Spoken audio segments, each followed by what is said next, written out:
देखिए कल एक क्वेश्चन दिया था जो विद्युत धारा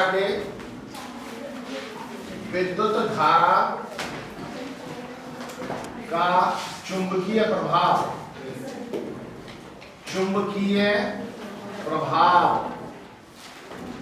इस पर एक क्वेश्चन था। आपको हमने बताया था स्ट्रेट वायर की वजह से किसी पर्टिकुलर ए डिस्टेंस पर जो मैग्नेटिक फील्ड था B, that is B is equal to mu naught over 4 pi I upon A sin phi 1 plus sin phi 2। ये फार्मूला हमने ड्राइव किया था। इसी फार्मूले को यूज करके आज हम करेंगे किसी रेक्टेंगल की वजह से, यानी कि एक आयताकार हमारा वायर है, उसमें धारा प्रवाहित हो रही है, वो धारावाही चालक है, उसके सेंटर पर कितना मैग्नेटिक फील्ड डेवलप होगा ये हम जानना चाह रहे हैं। आप बच्चों ने ट्राई किया होगा, लेकिन अभी हम दूसरे तरह से सही वे क्या है उससे करेंगे। देखिए इसे हटा देते हैं। लेट अस सपोज ये एक रेक्टेंगुलर वायर है, ठीक है, इसे यहां से यहां जोड़ दिया, इसे यहां से यहां जोड़ दिया, दोबारा बना लिया, एक लाइन और बन गई। ये एक वायर है, रेक्टेंगुलर वायर, इसका ये डायगोनल है विकर्ण, इसका ये डायगोनल है विकर्ण, इसे P कहा, इसे Q कहा, इसे R कहा, इसे S कहा। तो PQRS क्या है? एक धारावाही चालक है, ये धारा प्रवाहित हो रही है। कितनी धारा है? I धारा प्रवाहित हो रही है। उसका लंबाई कितनी है? मान लिया वो स्मॉल a है, और जो की विड्थ है वो मान लिया स्मॉल b है। बात क्लियर हो गई? a और b उसकी लंबाई और चौड़ाई है, I धारा प्रवाहित हो रही है, और ये कोई पॉइंट है k जिस पर हम फील्ड निकालना चाहते हैं, जिसका b वैल्यू है वो कितना होगा। बायो-सावर्ट का नियम यूज करके और स्ट्रेट करंट कैरिंग वायर की सहायता से जो हमने फार्मूला ड्राइव किया था उसको हेल्प करके, उसको यूज करके, उसकी हेल्प से हम चुंबकीय क्षेत्र यहां निकालेंगे। ये हम मान सकते हैं कि ये चार पार्ट से मिलकर बना है। एक हमने यहां से यहां तक लिया, एक पार्ट ये है, दूसरा पार्ट ये है, यहां से यहां तक ये तीसरा है, ये चौथा है, यानी इसे 1 कहें, इसे 2 कहें, इसे 3 कहें, इसे 4 कहें। लेकिन जो 1 और 3 है वो एक जैसे हैं, और 2 और 4 जो है वो एक जैसे हैं। ये दोनों अलग तरह के हैं क्योंकि इनकी लंबाई अलग अलग है। तो हम B मान सकते हैं, capital B is equal to होगा 2 गुना होगा B1 प्लस ऑफ B2, ये कह सकते हैं। बात क्लियर हो गई? B1 क्या है?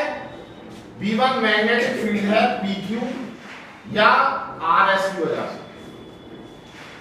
राइट। B1 क्या है?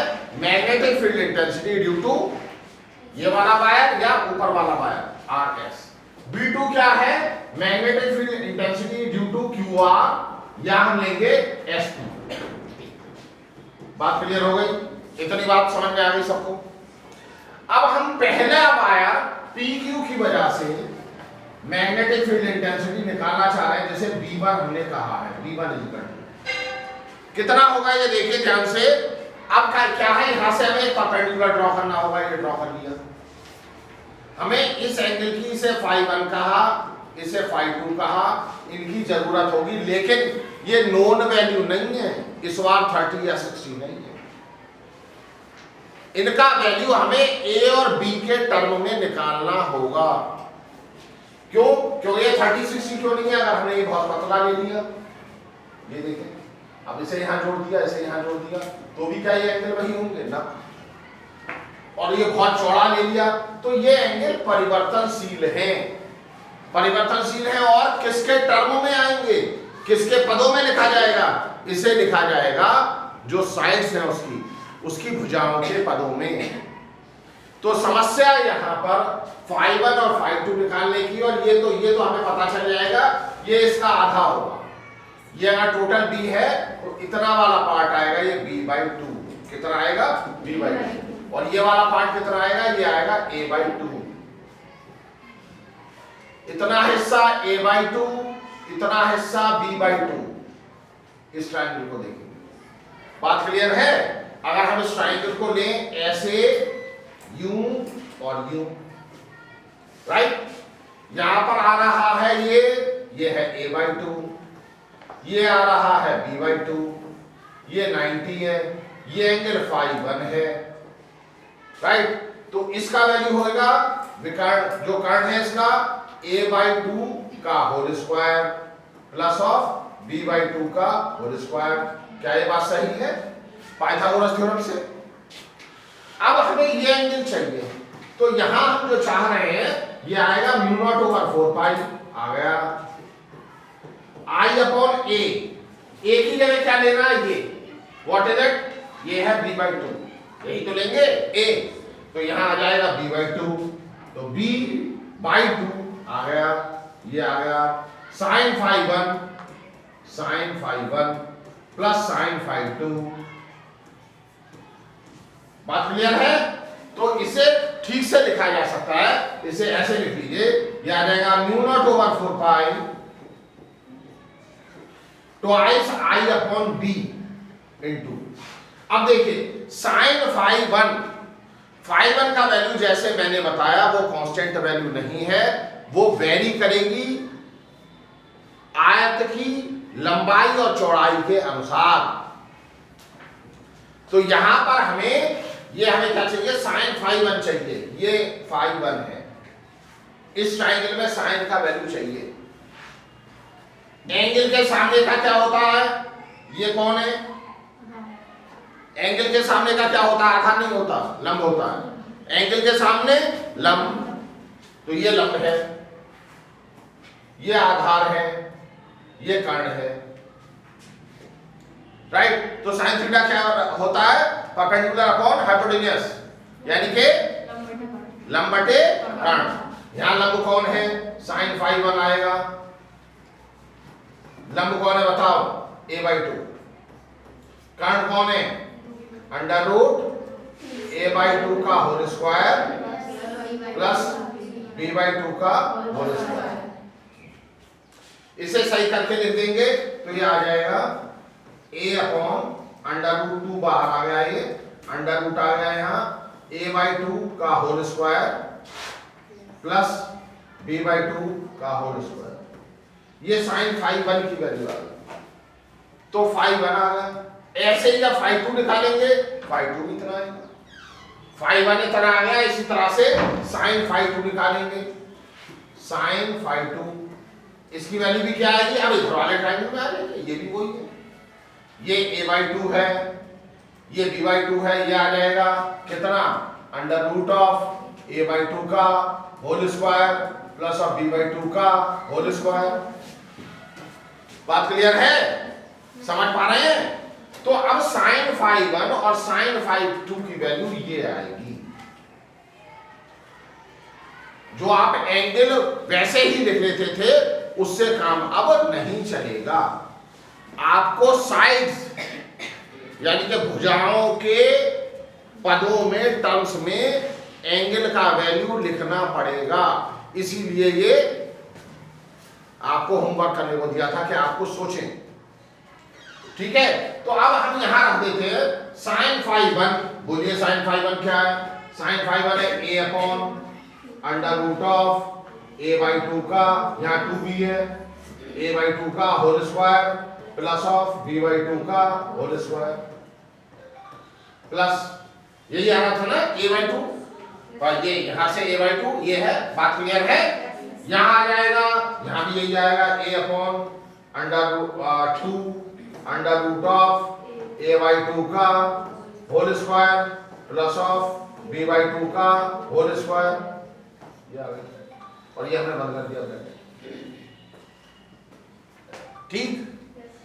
तो ये है a/2 √a/2 का होल स्क्वायर प्लस b/2, ये एक ही है, तो ये हाफ है, जब दोनों जुड़ जाएंगे तो फुल हो जाएगा, यानी कि ये वाला 2 जुड़ने के बाद खत्म हो जाएगा। 1/2 प्लस 1/2 है, 1/2 प्लस 1/2 इक्वल टू 1, राइट।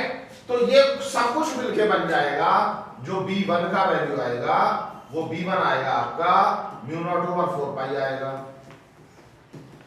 तो I/a A twice I upon B आएगा और यहाँ आएगा A upon under root of A by 2 का होल स्क्वायर आएगा प्लस बी बाई 2 का होल स्क्वायर आएगा। थोड़ा उसे और सेट कर लें। और सेट क्या कर सकते हैं, देखिए ये अगर हम 1/2 का होल स्क्वायर कॉमन ले लें, यहां से 1/2 का होल स्क्वायर कॉमन ले लें, तो ये क्या आ जाएगा, ये b आ जाएगा, इधर लिख रहे हैं b1 इज इक्वल टू आ जाएगा म्यू नॉट ओवर 4 पाई आ जाएगा, right. Twice i upon a आ जाएगा ना, ट्वाइस i अपॉन b आ जाएगा, ये b है, a नहीं है b है, यहां आ जाएगा a आ जाएगा, ऐसे ही अपॉन आ जाएगा 1/2, यहां आ जाएगा जो हमने कॉमन ले लिया, अंदर बच जाएगा under root of a square plus of b square बच जाएगा। कुछ बात समझ में आई?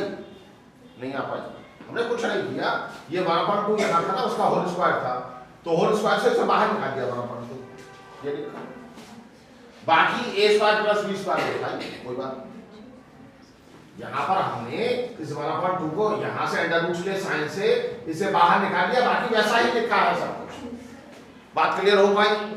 अब इसे थोड़ा और सेट कर लें तो ये और सेट हो जाएगा, ये म्यू नॉट ओवर 4 पाई हो जाएगा, हो गया, और ये 2 ऊपर चला जाएगा, ठीक है। किसके ऊपर, कहां जाएगा ये बोले, ये यहां पर है, समझे, ये यहां है, यहां, तो अगर हम उसे 1/a लिख लें तो ये लिख जाएगा under root a square plus b square by 2, तो वो ऊपर पहुंच जाएगा a के साथ, तो ये तो ऐसा ही रहेगा, ट्वाइस i अपॉन b, ठीक है, ट्वाइस i अपॉन b जैसा है वैसा ही लिखा है।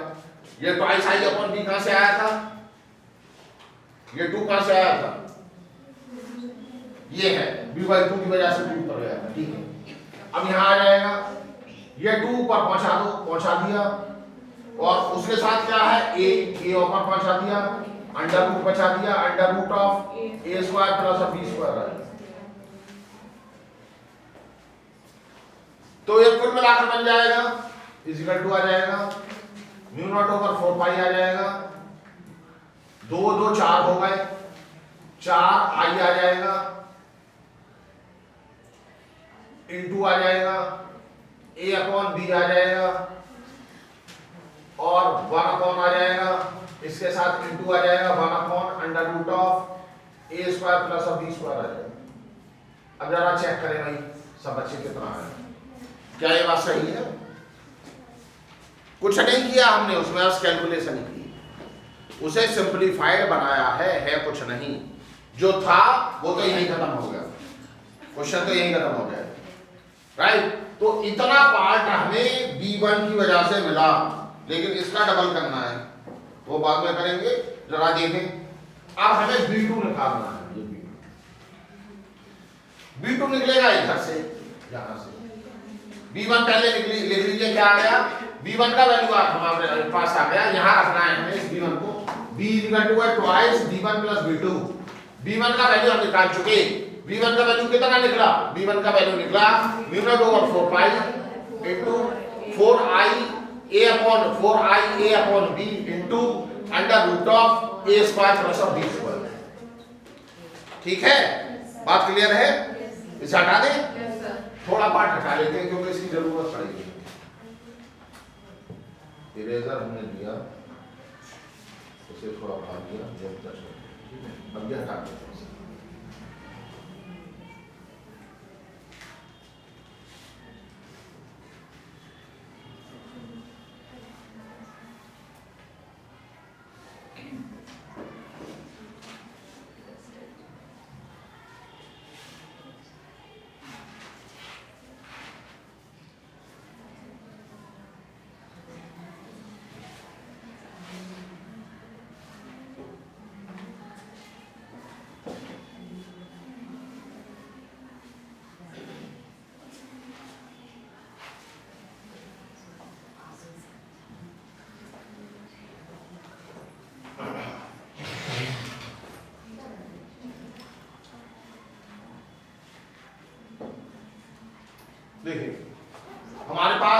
का वैल्यू आएगा 2 आएगा इंटू B1 आएगा प्लस ऑफ B2 आएगा। बात क्लियर है? B1 की वैल्यू हम निकाल चुके। B1 का वैल्यू आ गया हमारे पास μ0/4 बोलिए नहीं तो 4 IA/B 1/√A² plus of B²। ठीक है, अब इसमें जाना चाहते हैं, इसके लिए ये वाला सिस्टम था। देखें इधर बना रहे हैं, वैसे हमें पता है कि क्या आएगा तो, लेकिन फिर भी आपको समझा देते हैं। अब ये सिस्टम है, यहां पर ये φ1 है, ये φ2 है, राइट। ये A/2 था तो यहां पर ये कितना है, ये कितना होगा ये ना, ये B/2 था, B/2 तो ये होगा A/2 इस बार और ये होगा B/2 इस बार। ये वही आएगा √A/2 का होल स्क्वायर प्लस B/2 का होल स्क्वायर, ये यही आएगा। ये φ1 है तो जहां जहां A है वहां B आ जाओ। देखिए φ1 के sin φ1 निकालो, sin φ1 इससे आएगा क्या, परपेंडिकुलर इस बार क्या A/2। पहले क्या था परपेंडिकुलर, ये है पर नहीं परपेंडिकुलर ये है तो परपेंडिकुलर है B/2 अपॉन हाइपोटेन्यूज √A/2 का होल स्क्वायर प्लस B/2 का होल स्क्वायर। तो ये इसे सेट कर लें तो ये आ जाएगा B/2 यहां आ जाएगा और √, आ जाएगा ये A² प्लस ऑफ B² आ जाएगा अपॉन में, और ये 2 पर पहुंच जाएगा, ये इससे कैंसिल हो जाएगा, राइट। तो हम देखें तो जो लिखा है, जहां लिखा है ये 4 ये लिखा है ना, देखिए ये है B1 की वैल्यू, B2 की वैल्यू जो आएगी वो आएगी μ0/4 4i A की जगह B और B की जगह A into 1/√A² plus of B²। ठीक है, तो हमें इसका वैल्यू पता चल गया, ये है, इसका वैल्यू पता चल गया, ये है। फर्क कितना है, यहाँ A/B है, यहाँ B/A। बाकी सब कुछ एक ही जैसा है, बाकी सब कुछ एक ही जैसा है। तो हम वैल्यू भर देते हैं। देखिए क्या है, ये B जो निकल रहा था B, उसका वैल्यू था 2। B1 का वैल्यू, B1 हमारे पास है μ0/4 4IA/B into 1/√A² plus of B², plus दूसरा पार्ट आएगा μ0/4 4B/A प्लस ऑफ B²। देख लीजिए, बात क्लियर है नहीं क्लियर है? बहुत सारे A² B² हो गए, जो भी हरमनप्रीत को समझ पा रही नहीं, एक बार करेंगे तो समझ में आ जाएगा। थोड़ी लेंथी कैलकुलेशन है, बाकी कुछ नहीं है। देखिए अब क्या है, ये पार्ट हमारे पास बस इतना सा बचा, इसे भी थोड़ा सेट कर लेते हैं। तो इरेजर ले लेते हैं, ये हमने इरेजर लिया, ये आ गया। अब इसे यहां से भगा दो, ये सब भाग गया।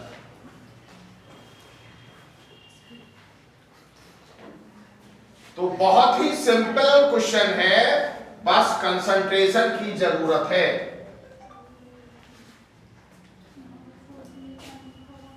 बस किसकी जरूरत है, कंसंट्रेशन की। तो देखिए यहां बता रहा हूं मैं, B का ये लिखने वाला ले दिया, ठीक है। ये B का वैल्यू आ जाएगा, B इक्वल टू आ जाएगा। देखिए 2 तो ये है, राइट, और μ0/4 तो वैसे लिखा लिख दिया, राइट। 2 ये है और 4 ये है, कुल मिलाकर 8 हो गया। ठीक है, ये सब कॉमन ले लिया हमने। देखिए ये इसे अभी 8 ना होना है, इसे ऐसे ही रहने दो, μ0 इसे हटाते हैं।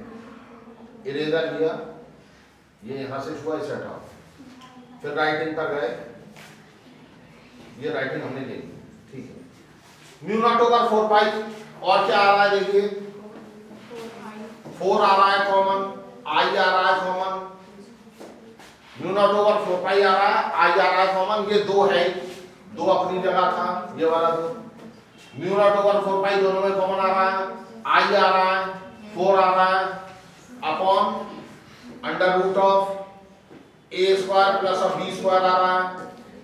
अंदर क्या बच रहा है, यहां से बच रहा है ए अपॉन बी, प्लस यहां से बच रहा है बी अपॉन ए। बात क्लियर हो पाई कुछ? इसे थोड़ा और सही करके लिख दें, 2 और 4 ये है, 8 लिख दें, यहां इनटू लिख दें, म्यू नॉट ओवर 4 पाई लिख दें, I upon under root of A square plus of B square लिख दें, अंदर लिख दें, इसे एलसीएम ले लें, ए बी आ गया, यहां आ जाएगा A square plus of B square. क्या बात सही है? बात क्लियर है? अब इससे इसे एक बार काट दें, इसका अंडर रूट इसके ऊपर चला जाएगा, राइट? तो बच जाएगा 8 आएगा इंटू म्यू नॉट ओवर 4 पाई आएगा, आई आएगा अपॉन ए बी आ गया, ए बी आएगा, और अंडर रूट ऑफ आएगा A square plus of B square, ये बी का वैल्यू है।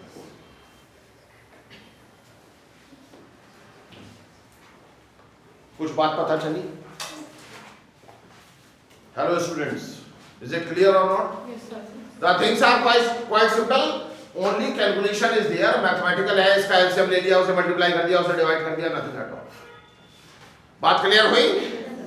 बात समझे? कुछ नहीं समझ पाए तो देखिए, ये बात हमें यहां से निकालना आया था, कुछ नहीं, एक ही फार्मूला था, that b is equal to mu naught over 4 pi I upon a sin of phi 1 plus sin of phi 2।